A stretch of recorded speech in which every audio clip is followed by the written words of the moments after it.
Now, Manchester by the Sea, which you wrote, initially in the first draft, it was not the movie we see now.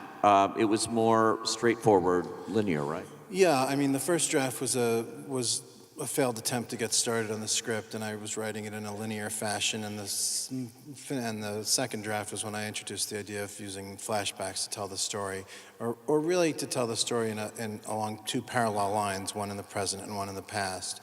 And that was a more successful structure.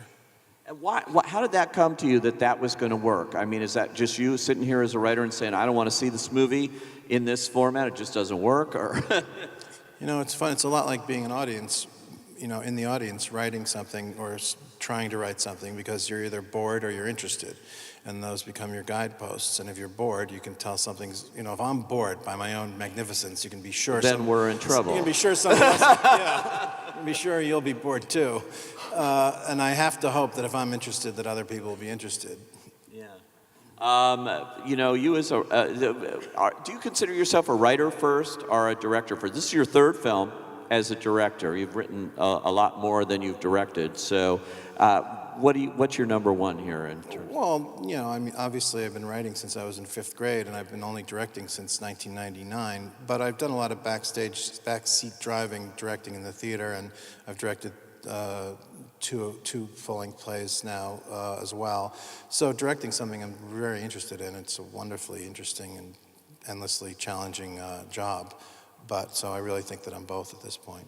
I'm a screenwriter and a playwright, and one doesn't have precedence over the other.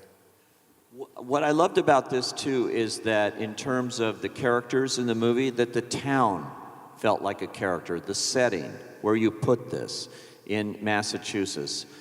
It was just as important as all the other characters there. Yeah, I think so. I mean, I'm always vividly struck by any different environment wherever I go. I'm always very interested in the life led there and the people and the specificity of different locations. And there's just a different feel to everywhere in the world has a different feel to it.